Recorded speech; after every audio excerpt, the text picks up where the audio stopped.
Então, dando continuidade, o 2, a construção da cerca do pátio. 1. O cortinado de linho branco de cerca do pátio. O cortinado de linho branco da cerca do pátio. Uma cerca de 45 metros de comprimento, com aproximadamente 22,5 centímetros de larguras, separava o tabernáculo das tribos ao redor. As 60 colunas de bronze, sobre as quais havia um cortinado de linho branco torcido de aproximadamente 2,25 metros de largura, sustentavam a cerca do pátio. Assim, não se podia ver o que passava-se no interior do pátio, senão a cobertura do tabernáculo. Então, a pessoa que passava ali ao redor do pátio não conseguia ver, devido à altura, o que estava acontecendo ali dentro. Então, tudo o que acontecia dentro do tabernáculo era um mistério. Somente ali os levitas, somente os sacerdotes, os sumos sacerdotes tinham acesso àquelas coisas que estavam ali acontecendo. 2. Colunas, cortinas e varais do pátio. Êxodo 27, 10 a 12. As colunas de bronze foram feitas de madeira de acácia e ficavam presas na parte inferior da cortina por bases ou placas de bronze colocadas sobre o solo. Já as cortinas eram costuradas uma a outra, até formarem uma tela bem firme. Por sua vez, os varais encaixavam-se às colunas e ao cortinado da cerca. Tudo era metricamente encaixado. Assim, as colunas, as cortinas e os varais são elementos que, didaticamente, podem simbolizar a segurança, a estabilidade e a comunhão na vida cristã, produzido pelas obras expiatórias de Cristo. Então, a simbologia, dessa segurança, dessa estabilidade, aquela coluna firme, aquela segurança, mostrava ali uma estabilidade, uma segurança que tanto o povo de Deus ali, Israel, na época estava tendo, como hoje a igreja do Senhor Jesus, nós que fazemos essa igreja, que somos essa igreja, também temos essa segurança. Ela está no Senhor.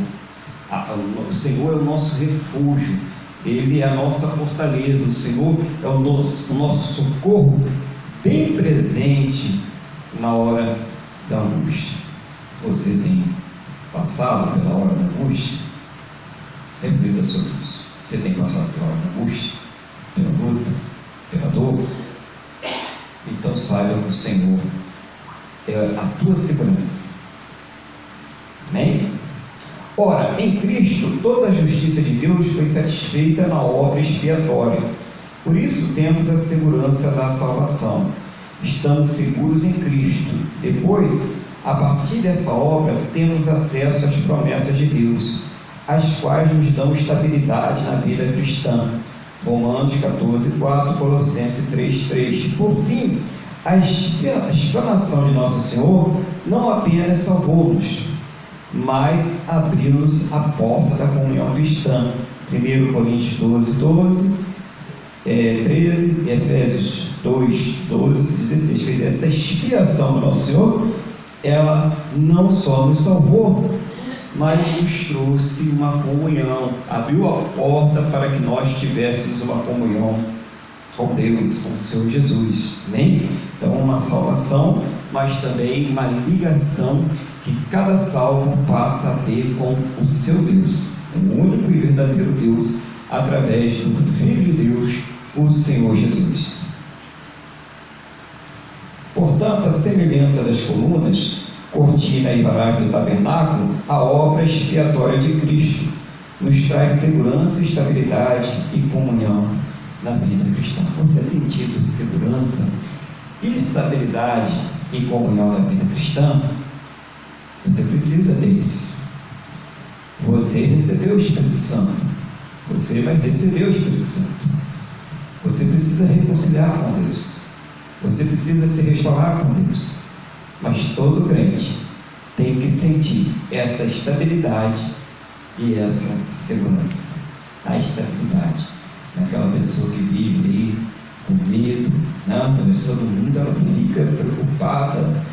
Você vê uma pessoa quando tem um enterro de um mundano, a pessoa fica desesperada sem saber para onde que aquele corpo está indo. Mas nós, que fazemos parte da igreja do Senhor Jesus, ainda que fiquemos tristes por sentir a saudade, por não revermos mais aquela pessoa nessa terra, mas nós temos a estabilidade, a confiança que se aquela pessoa que está ali é um crente em Cristo Jesus, ela está salva e que nós a tornaremos a vida. Essa é a segurança, essa é a estabilidade do cristão. Quem não tem essa certeza, quem não tem essa fé, quem acha que precisa fazer alguma coisa para receber alguma coisa em troca, principalmente a sua salvação, vive sempre numa situação de medo, de insegurança e de instabilidade espiritual. Se você está firmado com Cristo, está firmado na rocha, você tem essa segurança, você tem essa estabilidade. E no lugar do medo, você tem a fé no poder do Senhor Jesus. 3, quer ler 3? Acerca do linho, a santidade e a justiça de Deus. A parte reservada na esfera interna do pátio, separada pelo linho branco torcido, revela a santidade de Deus. Ali os sacerdotes ministravam os cerimoniais de sacrifícios pelos pecados do povo. Nesse sentido, o pátio do tabernáculo revelava que o pecador não tinha acesso ao Deus Santo, senão por meio do sacerdote. Deus é santo e justo. O homem carece de santidade e de justiça. No entanto, em Cristo, o pecador é justificado e santificado para a salvação. Esse é o maior milagre que o pecador pode desfrutar de seu encontro com Jesus. Só quem pode justificá-lo só quem pode justificá-lo e santificá-lo é Jesus. Então nós tínhamos ali no pátio um lugar que apenas os sacerdotes iriam orar pelos pecados do povo. E a partir do advento do Senhor Jesus, a partir da expiação do Senhor Jesus, da sua morte na cruz, da sua ressurreição, e ele pagando ali pelos pecados da humanidade, o que acontece? Nós passamos então a ter um acesso direto a Deus. Quer dizer, não serão precisos mais os sacerdotes, não serão precisos mais os sacrifícios e os rituais, apenas você com o coração contrito diante do seu Deus, se arrependendo dos seus pecados, entregando a sua vida nas mãos do Senhor. Somente isso é o que é necessário. Escolha fazer a melhor parte, a comunhão com o Senhor Jesus para a própria salvação. 3. A porta do pátio. A porta do pátio, uma tipificação do único caminho. Êxodo 27:16. Para se entrar no pátio do tabernáculo, havia apenas uma porta. Essa porta dava acesso ao local sagrado, onde Deus habitava. Cristo, nosso Senhor, é a verdadeira porta de acesso para todos os pecadores. Ele mesmo declarou: eu sou a porta. Se alguém entrar por mim, salvar-se-á, e entrará, e sairá, e achará pastagem. João 10, versículo 9. Essa palavra de nosso Senhor confirma toda a doutrina do Novo Testamento, que tem em Cristo o único caminho de entrada possível para chegarmos ao Pai. Ninguém vem ao Pai senão por mim. João 14,6. Essa porta, portanto, é o único meio de acesso a Deus. Atos 4,12, Efésios 2,18. Então a porta do pátio que dava acesso aos sacerdotes para os sacerdotes interceder, era a porta por onde as pessoas chegavam a Deus, através dos sacerdotes, dos rituais, dos sacrifícios, de tudo aquilo que era feito ali. Mas hoje essa porta, o Senhor Jesus, ele explica para nós que é Ele, eu sou a porta, e que a pessoa que quiser ser salva, a pessoa que quiser se arrepender dos seus pecados e ter comunhão com Deus, o que ela deve fazer? Ela deve entrar por essa porta, a porta do pátio da comunhão com Deus, do pátio da salvação, do pátio de ter plenitude com Deus. Hoje chama-se Jesus, o único caminho, a única verdade e o único que nos traz vida. Ele é o caminho, Ele é a verdade e Ele é a vida, e ninguém vai até o Pai senão através do próprio Senhor Jesus. O Deus que veio ao mundo em forma de homem para salvar os seus amados, para salvar a todos aqueles que creem. Então tem muita gente que fala, mas Deus vai salvar só os crentes? O que quer dizer crente? Crente é aquele que crê. Quer dizer que se você crer, você vai ser mais um daqueles que serão salvos. Os que não creem, está na própria palavra de Deus, não serão salvos. Então é uma questão de fé. A salvação é uma questão de fé. Toda obra ela vem depois. Tudo aquilo que nós vamos dar como fruto do Espírito vem depois que nós recebemos essa fé, um dom sobrenatural de Deus para crer no seu Filho como nosso Senhor e Salvador. Mas tem uma coisa: se você tem sido tocado pelo Espírito Santo para fazer isso, e você tem endurecido o seu coração, não faça isso, porque você não está rejeitando a pessoa que está pregando a você, você não está rejeitando a igreja, os crentes, ou seja lá quem for, você está rejeitando ao próprio Senhor Jesus, você está rejeitando ao Filho de Deus, e esse é o pior pecado que uma pessoa pode cometer. Quem leu 2? As 4 colunas e suas bases, uma tipificação do Evangelho, Êxodo 27, 16. Destacamos aqui as 4 colunas e suas 4 bases. Essas bases e colunas sustentavam a porta principal do pátio. Esse fato nos faz rememorar os 4 evangelhos, Mateus, Marcos, Lucas e João. O maior instrumento que o ser humano tem para conhecer a pessoa bendita de nosso Senhor Jesus Cristo. Toda a revelação de que precisamos saber acerca da pessoa de Cristo está narrada nos evangelhos. Por isso, para ter uma base espiritual sólida e conhecer a pessoa de Jesus, precisamos começar pelos evangelhos. Assim, leia toda a palavra de Deus e aguarde no seu coração.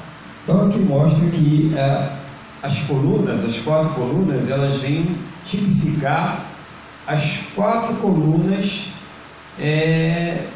como o Evangelho, como uma sustentação daquilo que nos faz conhecer o Senhor Jesus. Lá está contido toda a obra do Senhor Jesus, toda a palavra do Senhor Jesus, todos os ensinamentos dele. Então é necessário que você que está aí iniciando na sua fé, você que está começando na sua fé, comece pelos evangelhos, comece a conhecer o seu próprio Salvador, comece a conhecer o que Ele espera de você, comece a conhecer o que Ele fez por você, comece a conhecer como Ele quer transformar a sua vida, comece a conhecer o que Ele pode fazer, e aí você vai ver grandes mudanças acontecendo na sua vida. Amém? 3. As cores da cortina de entrada, diversos tipos. Êxodo 27, 16. Azul, púrpura, carmesim e branco eram as cores das cortinas de entrada ao pátio. Nas Sagradas Escrituras, As cores sempre simbolizavam aspectos importantes da fé. Muitas igrejas de tradições cristãs distintas, como as episcopais, as reformadas e até mesmo algumas pentecostais, observam o que se convencionou chamar de calendário litúrgico. Nele, os dias comemorativos são inspirados por cores. Essa prática está ancorada nas comemorações litúrgicas do povo de Deus do Antigo Testamento.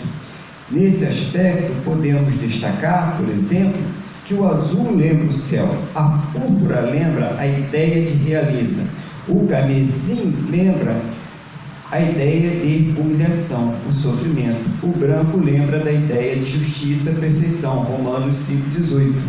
O Senhor Jesus remonta essas cores, ele veio e foi para o céu, ele é o Rei dos reis e Senhor dos senhores, ele é justo e perfeito, e foi humilhado e moído pelos nossos pecados. Isaías 42:1, Filipenses 2:5-9, mostrando que esse código de cores, ele tem a ver também com a questão espiritual, demonstrando toda a obra do Senhor Jesus e a simbologia, mostrando aí que cada cor tipificava alguma coisa, como o branco tipifica a santidade, o carmesim, a humilhação. Então todo aquele processo, toda aquela tipificação já estava ali no templo, como hoje está dentro da igreja. Quando nós entendemos, quando nós participamos da ceia do Senhor, nós entendemos tudo isso. É maravilhoso, né, irmãos? E aí, na conclusão desta lição, está assim: nesta lição, estudamos a centralidade de Deus em nossa vida por meio da posição do tabernáculo. Fomos estimulados a termos base de segurança espiritual por meio da construção do pátio do tabernáculo. E concluímos que o Senhor é o único meio de acesso a Deus através da imagem da porta do pátio. Portanto, sejamos conscientes de que Jesus se revelou ao seu povo como o único caminho para o pecador alcançar a salvação. Ele é o caminho que conduz ao céu.